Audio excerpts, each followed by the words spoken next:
Como he dicho, sacerdote, ¿no?, de la Arquidiócesis de Calabozo en Venezuela, y en esta oportunidad pues quiero apoyar a la coordinadora y al secretariado de catequesis de Calabozo pues en la formación de sus catequistas de base o en los distintos niveles donde se encuentre. Soy profesor a distancia o por estos medios virtuales, ¿no?, del seminario de Calabozo en su etapa configurativa en las asignaturas de homilética y de teología de la catequesis. Y bueno, vamos a comenzar en este tiempo pues una formación que también para los laicos he querido llamar como una inducción a una teología de la catequesis, especialmente para delegados diocesanos, coordinadores parroquiales, de tal manera pues que en este nivel, pues personas que ya tienen tiempo en la catequesis, que han tenido distintos tipos de formaciones y que especialmente son como un enlace entre la parroquia con el secretariado, ¿no?, puedan tener un poquito más de conocimiento acerca de lo que es una teología de la catequesis. No se trata de hablar de la vocación del catequista, la espiritualidad del catequista, sino de poder profundizar un poco más acerca de estos principios teológicos, ¿no? Y para ello, este video está dedicado a hacer una lectura de un libro que se llama Una renovación divina, de una parroquia de mantenimiento a una parroquia misionera, de James Mallon. Es un texto que se ha hecho muy popular, sobre todo por el tema de la renovación pastoral, ¿no?, de la conversión pastoral de la iglesia, de nuestras parroquias, de las estructuras, ya promovida por el Papa Francisco en Evangelii Gaudium. Y en la parte introductoria, en las páginas 8, 9, 10, 11, a ver, sí, bueno, desde la página 8 a la página 13, pues vamos a hay unos apartados de este texto que me parecen fundamentales a modo de introducción para lo que vamos a ver en este curso de teología catequética. Como he dicho, tanto para los seminaristas como para los laicos. Voy a hacer una lectura del libro, que tiene además mis anotaciones, unos apuntes que he resaltado, afirmaciones que son bastante interesantes, que nos pueden decir muchísimo a nosotros y, como digo, pues nos ayuden un poquito, nos ayudan a adentrarnos a todo esto que vamos a compartir, ¿no? En su primer capítulo, en su primer apartado, que se llama Una casa de oración, ¿no?, una casa de oración, uno de los subtítulos es Déjà vu. Voy a leer todo lo que tiene que ver con Déjà vu, la misión y haciendo discípulos. Que son pues estos tres apartados que me han llamado la atención. Dice así, ¿no? La crisis de identidad de nuestra iglesia de hoy no es diferente de la que existía en los tiempos de Jesús. Se dice que no se trata tanto de que la iglesia de Cristo tenga una misión, sino de que la misión de Jesús tiene una iglesia. Pero nosotros nos hemos olvidado hasta tal punto de nuestra llamada misionera esencial que nos hemos contentado con el mantenimiento y el servicio a nosotros mismos, ¿no? Esto ya se ha hablado muchas veces en algunos encuentros de teología, de pastoral, al menos en nuestra diócesis. Y bueno, hace años ya yo he venido escuchando de esto, ¿no? Nos hemos contentado con una pastoral de mantenimiento, con una pastoral de conservación, es decir, mantener lo que está, no mortificarnos en cambiar las cosas. Si lo podemos seguir haciendo así, pues lo seguimos haciendo porque no nos genera incomodidad. No importa, a veces no importa en estos casos si se están dando auténticos resultados, si los resultados están ayudando a contribuir verdaderamente a la misión de la iglesia, ¿no?, a la madurez de la fe, a la madurez de las comunidades, ¿no? Entonces nos hemos contentado, dice el autor, con el mantenimiento y el servicio a nosotros mismos. Que la iglesia existe para el propósito de la misión, o sea, la naturaleza de la iglesia, misión, es algo que ha sido afirmado por los papas y los teólogos continuamente en los últimos 50 años. Pero la mayoría de los católicos perciben la misión como algo que se lleva a cabo por un grupo selecto en lugares remotos. En este sentido, ¿no?, pensar qué es realmente misión para nosotros, cuál es la idea que tenemos nosotros de misión. Seguimos teniendo esa idea de misión de irse a África o irse a la India o irse a las periferias, ¿no?, de nuestros barrios, ¿no?, el lugar que está más abandonado, donde se pasa más hambre, donde no llega a nadie, porque no hay transporte, porque no hay señal. Verdaderamente, sí, ciertamente son lugares de misión, pero podría ser que se ha reducido la palabra misión a esta experiencia, ¿no? Yo aquí en España podría escuchar mucho de seminaristas o de sacerdotes o personas que dicen, bueno, nos vamos, para nosotros la misión es irme a Ecuador o irme a Perú, y hacer una escapada a un lugar de América donde están los indígenas, ¿no? Entonces, bueno, porque se ha reducido la misión a ese moverse a un lugar, ¿no?, de esta manera. Y bueno, y que se lleva a cabo por un grupo selecto también. O sea, que no cualquiera es misionero, parece que no todo el mundo es misionero ni está llamado a la misión, y en lugares, como he dicho, remotos. La mayoría de las parroquias mermadas por una cultura de mantenimiento, y a esto le agregaría yo mis apuntes, y también hoy en día mermada por una cultura de eventos, ¿no? Todo es un evento, todo es un gran acontecimiento, donde lo que importa es la masa, lo que importa es la multitud. Se concentra, en el mejor de los casos, en satisfacer las necesidades de sus parroquianos. Satisfacer necesidades que también incluso son afectivas, sentimentales o emocionales de los parroquianos. Volvemos con lo mismo, nos contentamos con una pastoral de servicio a nosotros mismos. Como Israel en tiempos de Jesús, nos hemos vuelto ladrones para con el pueblo al que Dios nos ha enviado a alcanzar, para que su salvación alcance hasta el confín de la tierra. Cita el autor a Isaías 49:6. Si estás viendo este video tomando apuntes, pues ya lo puedes leer. Esto de como Israel, ¿no? En tiempos de Jesús nos hemos vuelto ladrones para con el pueblo de Dios, ¿no? Cuando no se cumple la misión, es un apunte que hago yo aquí, cuando no se cumple la misión, se roba al pueblo, se les roba al pueblo.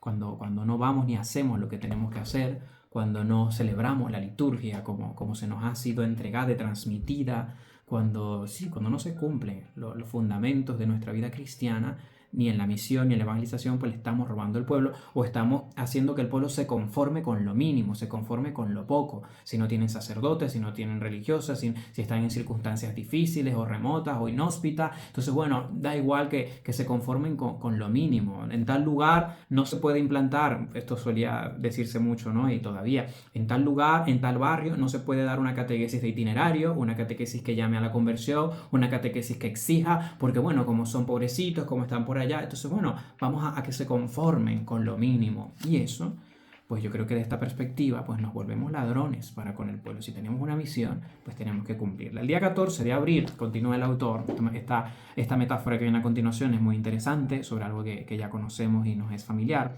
El día 14 de abril de 2002 se cumplió el centenario del hundimiento del Titanic. A mi ciudad natal, Halifax, le tocaron muy de cerca las conmemoraciones, pues jugó un papel fundamental en las operaciones de rescate. Mientras escribo estas palabras, soy consciente de la poca distancia a la que se encuentra el cementerio que alberga los restos que fueron recuperados de aquellas víctimas. Bueno, habla el autor acerca de todo este acontecimiento, de lo que se escuchaba, ¿no? Los botes que se lanzaron. Dice, en los 18 botes lanzados desde el barco quedaron un total de 472 plazas sin usar. Muchos de los botes salvavidas lanzados en aquella noche última del Titanic apenas estaban llenos a la mitad. Después de que las aguas engulleran el barco, unas 1.500 personas se quedaron a la deriva en aquellas heladas aguas, mientras los botes permanecían a una distancia prudencial viéndolos ahogarse. Esto puede verse o no de manera explícita en la película, pero me parece que es un testimonio, pues, de quienes solamente nos volvimos espectadores, ¿no? A nivel fílmico de este acontecimiento. Solo 2 de los 18 botes acudieron al rescate de los supervivientes. Para maximizar el espacio disponible, transfirieron a bordo de otros botes a algunos pasajeros, y es un hecho registrado que algunos de los pasajeros de primera clase se quejaron por esta terrible inconveniencia. Para cuando los que estaban en los botes salvavidas recordaron su propósito y fueron a la búsqueda de las víctimas, solo se pudo encontrar a 9 personas con vida, de las cuales 3 sucumbieron víctimas de la hipotermia. Mientras veía la película, continúa el autor, se me ocurrió que era una metáfora de la iglesia, y perfectamente. Existimos para la misión, ¿no? Como Jesús, hemos sido enviados a buscar y salvar a aquellos que están padeciendo, y hay sitio de sobra en los botes salvavidas. Aún así, como iglesia, nos quedamos sentados a una distancia prudencial con demasiada frecuencia. Es decir, vemos los toros desde la barrera. Esto es muy común también entre nosotros. De los que estamos dentro, que ya de por sí quizás es un pecado mayor, que conocemos la misión, porque de pronto los que están fuera, como solemos decir, que también ven los toros de la barrera, y para ellos es muy fácil criticar y decirles lo que tenemos que hacer sin poner nada, pues, en la masa para trabajar, pues también creo que es un pecado mayor los que estamos dentro, que nos quedamos también a una distancia prudencial y nos conformamos con mantener o con conservar lo que ya hay, preocupados de nuestra propia comodidad y necesidades. Puede que, esto tiene que ver con la autorreferencialidad de la que tanto habló el Papa Francisco en Evangelii Gaudium y durante todo su ministerio. Puede que si algunos pocos, si acaso, nadan hasta donde estamos nosotros, los ayudemos, ¿no? Esto en contraposición con esa propuesta de la Iglesia en salida, ¿no? Fuimos llamados, imperados a salir de nuestra comodidad, a salir de la autorreferencialidad, porque podemos quedarnos aquí Y puede que ayudemos a los que siquiera nadan a donde estamos nosotros, pero ir hasta ellos, ¿no? Ir hasta ellos es casi inconcebible para muchos todavía. No se trata solamente del desafío de salir de la zona de comodidad, es algo que está totalmente fuera de nuestro marco de referencia porque hemos olvidado profundamente nuestra identidad. De hecho, este texto, como lo hemos empezado a leer, pues comienza el autor hablando de la crisis de identidad que tenemos en la iglesia, ¿no? Hay que tomar conciencia sobre esto, ¿no? De que hemos olvidado nuestra identidad. Y la identidad es la misión. La misión, ¿cuál es la tarea que nosotros tenemos, ¿no? Los botes salvavidas existen para rescatar a personas. Mantenemos nuestros botes, los pintamos, servimos a la gente que está en ellos y los guardamos siempre a punto. Es verdad que muchas veces, gracias a las metodologías de impacto y de querigma y de retiro, mucha gente entra, ¿no? Pero siempre tenemos la tentación de seguir quedándonos allí, ¿no? Quedándonos allí sirviendo a los que ya están. Organizamos en ellos actividades sociales, hablando de los botes, pero no los usamos para el propósito para el que fueron creados. No fueron creados para ser adornados. Esto me viene a la mente aquello de los sepulcros blanqueados, ¿no? De los que hablan también los profetas. Una contradicción. Cualquier miembro de la tripulación que se atreva a perturbar la vida en el bote salvavidas rápidamente oirá un coro de quejas de pasajeros que se oponen a que se les incomode de alguna manera, ¿no?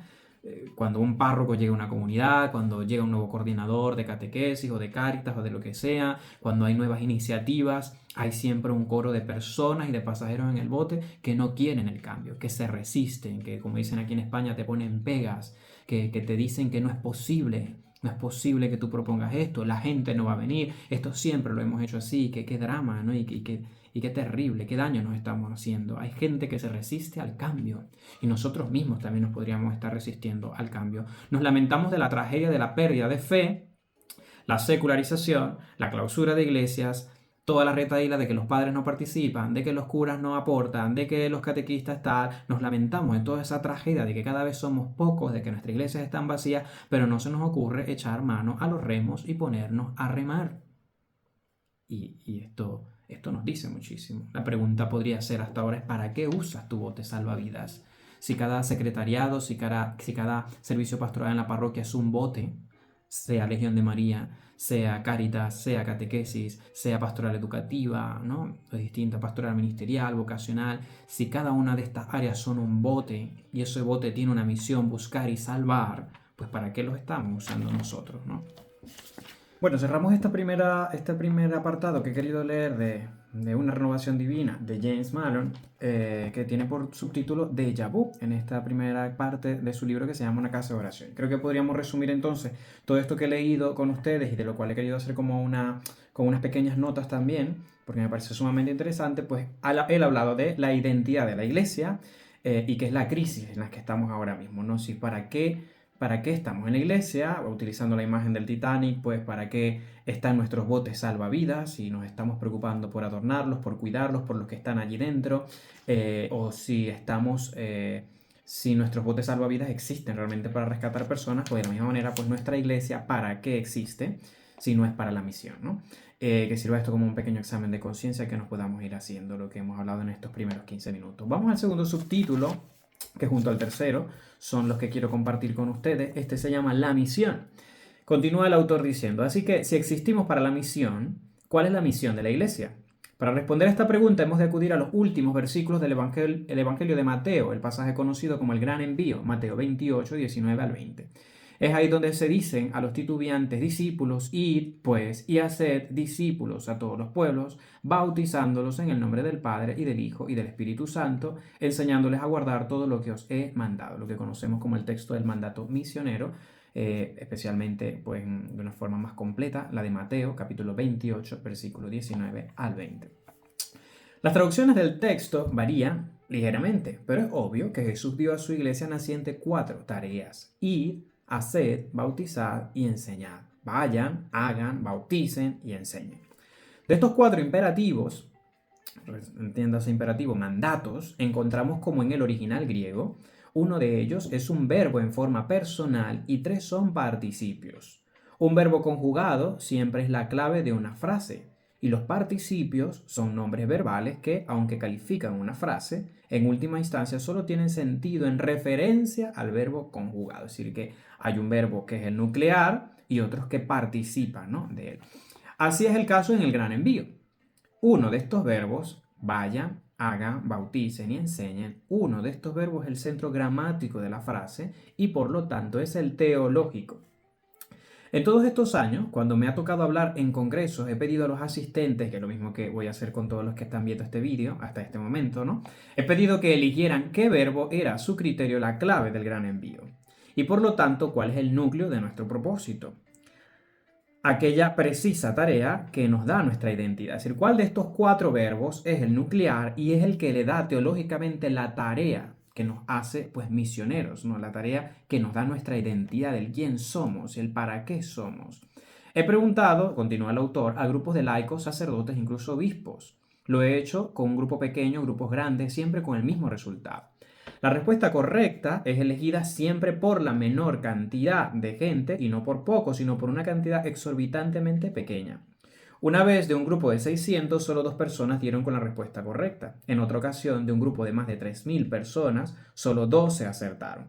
Estos resultados desproporcionados reflejan la crisis de identidad que afecta a nuestra iglesia y revela un juicio profundo e inconsciente precisamente contra la tarea que el Señor ha situado en el núcleo de su mandato, ¿no? Entonces, vamos a hacer el mismo ejercicio nosotros, ¿no?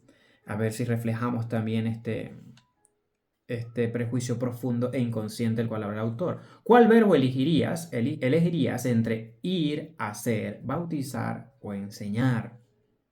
Ir, vayan, hagan discípulos a todos los pueblos, bautícenlos en nombre del Padre, del Hijo y del Espíritu Santo e enséñenles a guardar. En otras palabras, para ti que estás viendo este vídeo como una forma introductoria, ¿no? Para entrar a esta formación que vamos a tener, pues ¿qué verbo escogerías? Tú que tienes tiempo de catequista, leyendo la palabra de Dios, estando en charlas, ¿no?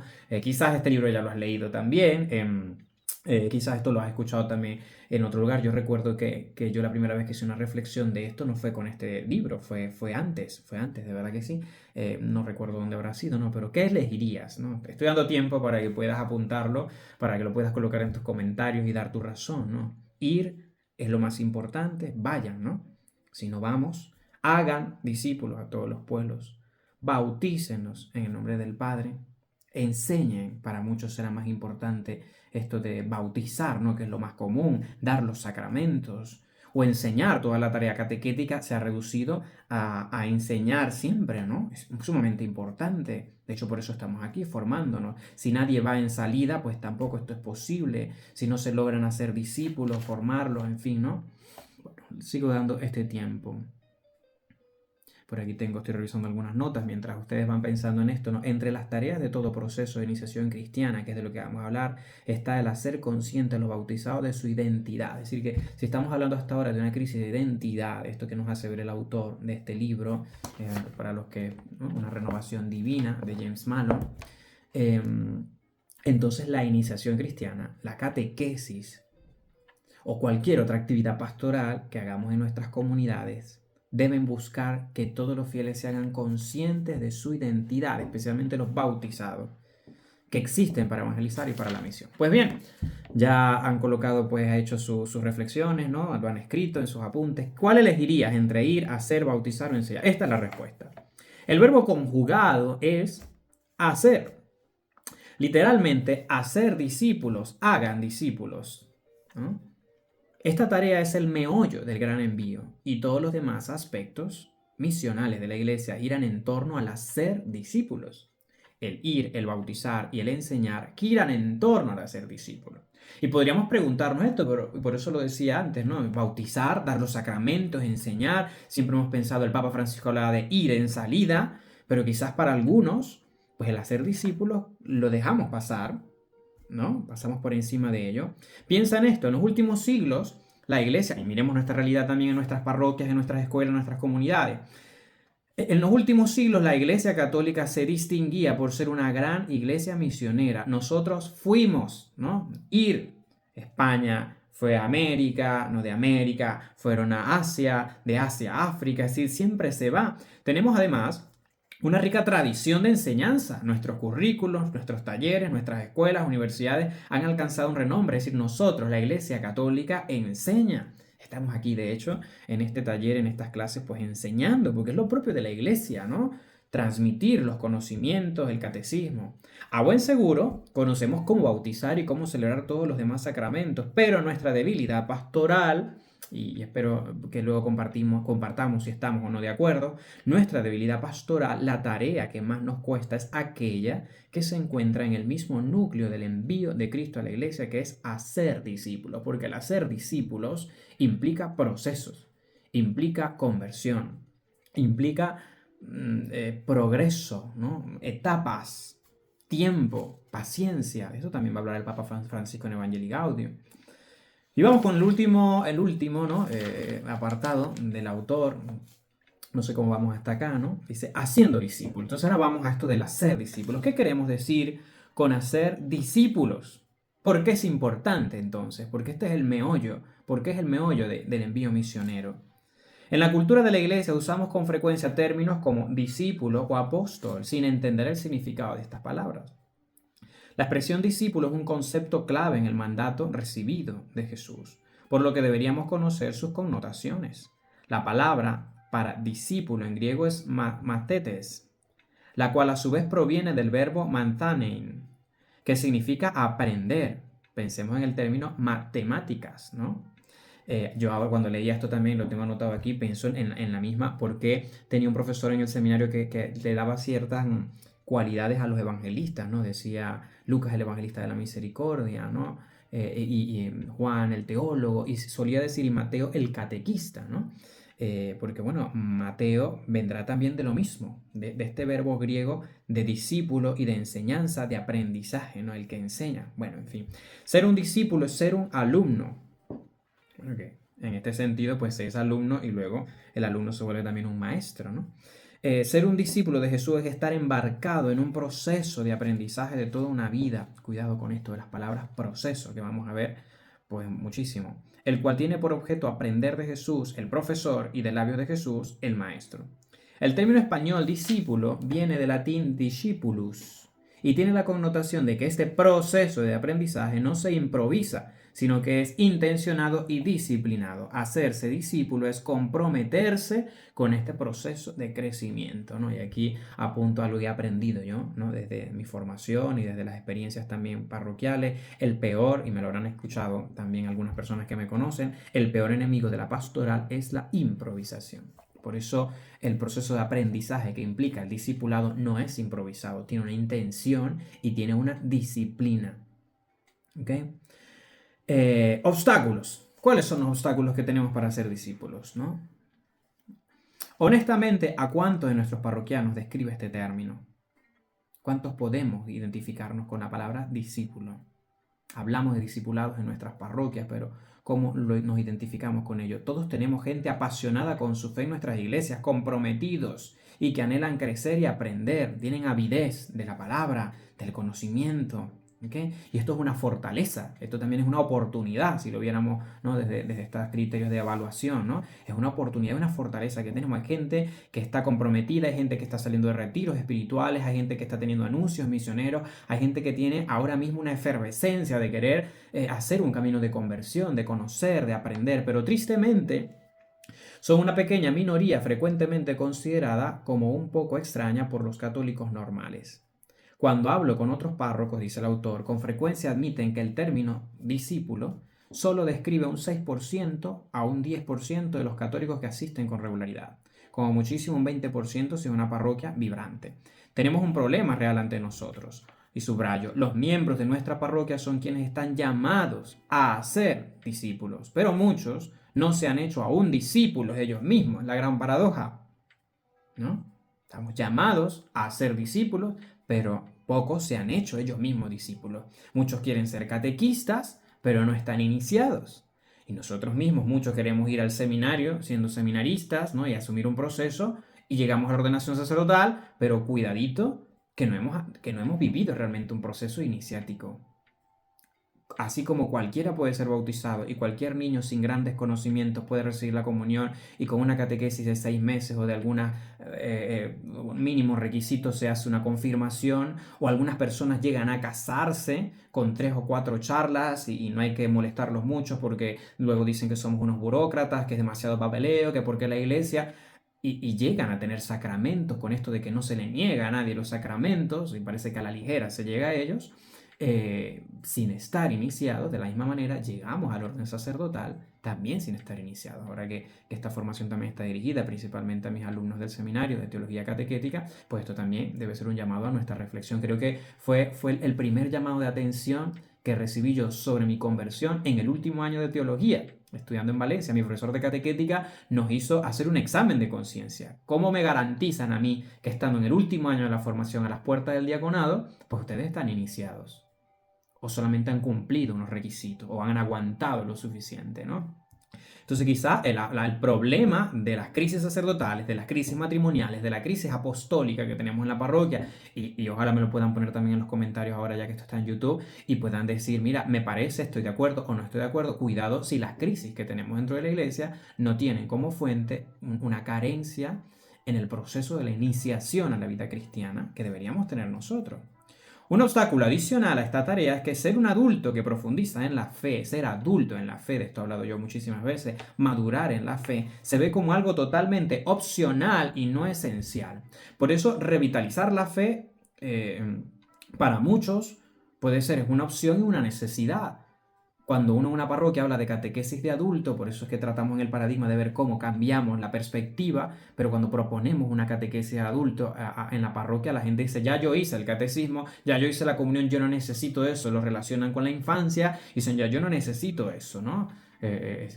Muy bien los que son, por ejemplo, conocen el camino neocatecumenal, tienen la palabra catequesis muy bien entendida. Y principalmente para adultos, porque desde la catequesis de adultos se orienta el resto de las catequesis especiales, la de infancia, la obrera, en fin, ¿no? Las particulares, ¿no?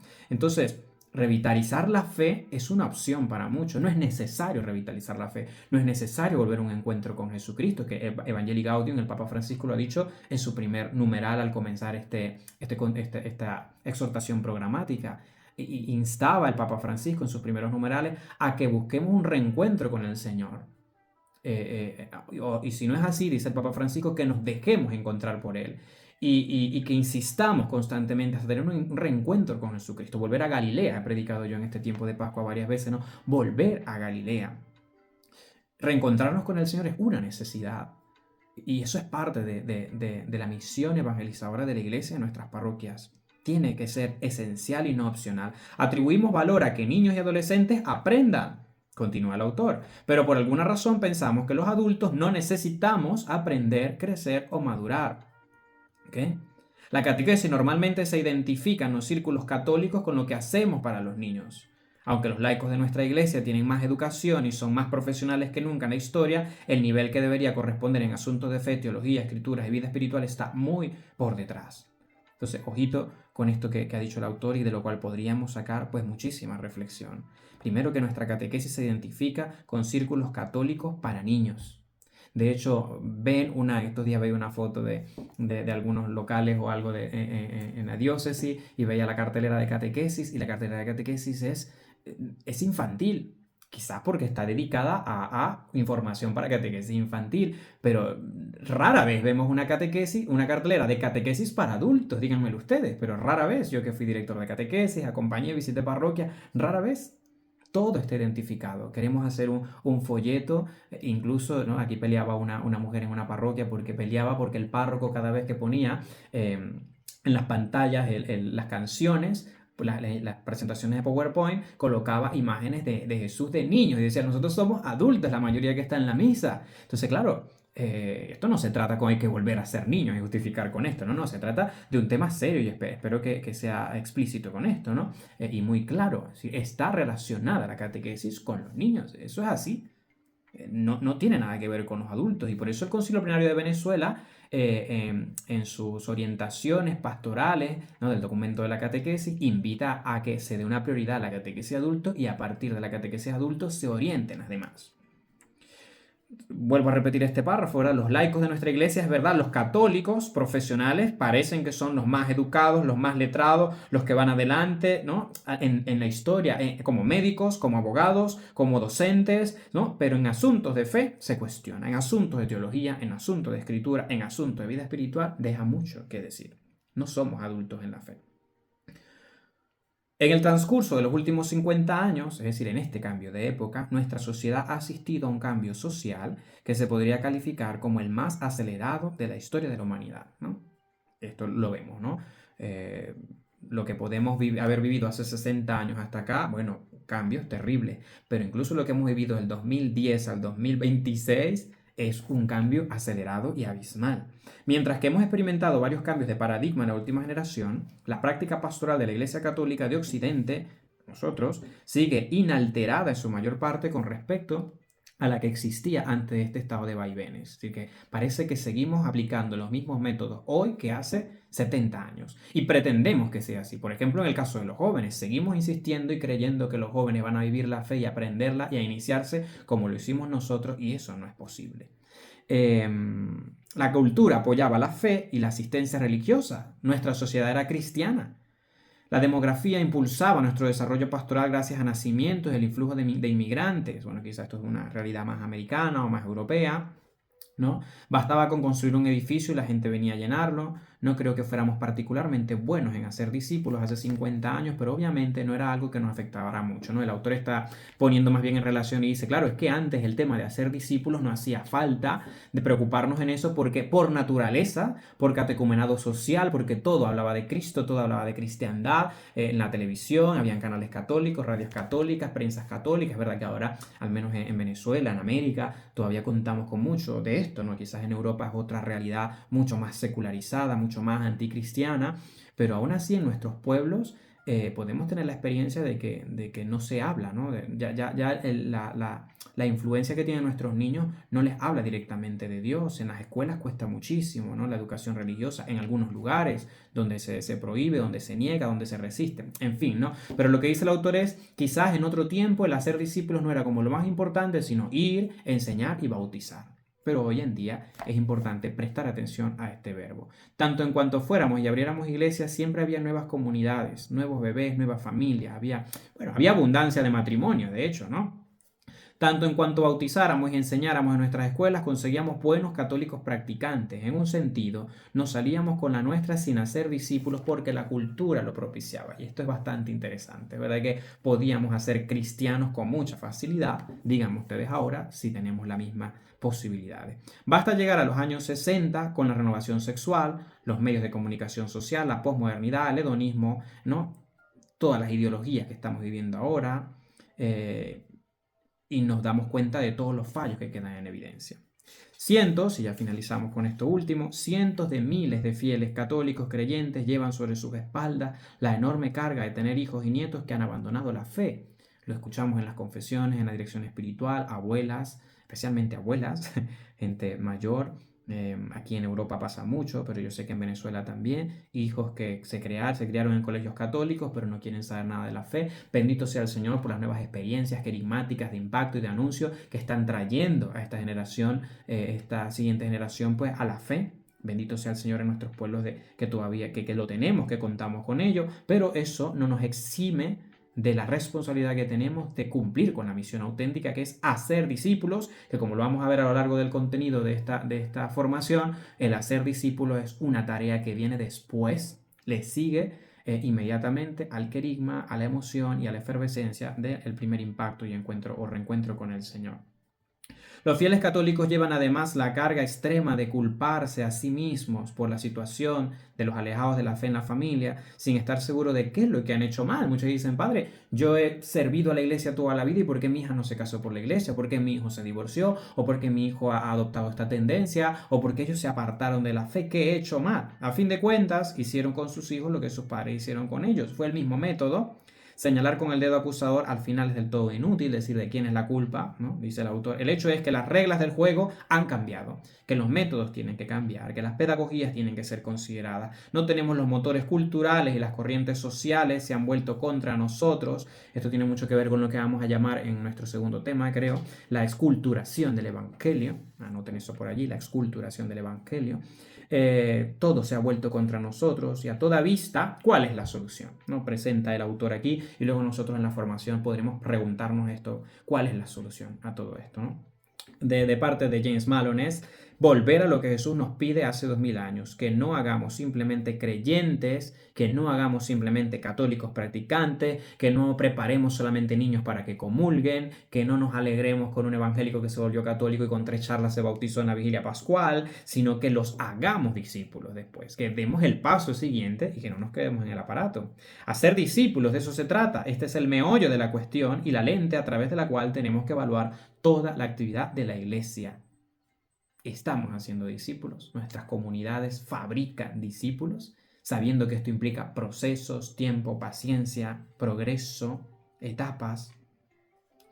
Todos los programas pastorales, todos los gastos y todos los usos que demos en nuestros edificios, todo tiene que ser dado para el hacer discípulos, cumplir con este sentido de la gran misión. Pues bueno, como he dicho, del libro Una renovación divina de James Malone, que además es un promotor de las cenas alfa, que es otro camino también de experiencias carismáticas, además de las que ya conocemos, de Cursillo de Cristiandad, de FETA, de Emaús, de Lazos de Amor Mariano. Bueno, he leído parte de su primer capítulo, Déjà Vu, la misión y haciendo discípulos. Espero que esto haya sido interesante, especialmente para poder comenzar estas jornadas de formación, pues que con mucho gusto pues vamos a llevar adelante en esto que he querido llamar pues una inducción a una teología de la catequesis. Si la catequesis tiene una teología, no es pastoralina, no es solamente hacer carteleras, tener una guitarra y hacer dinámicas, sino que la catequesis es una teología, tiene un rigor teológico y quisiera pues en este itinerario que todos podamos conocer de qué se trata todo esto, ¿no? de la teología de la catequesis.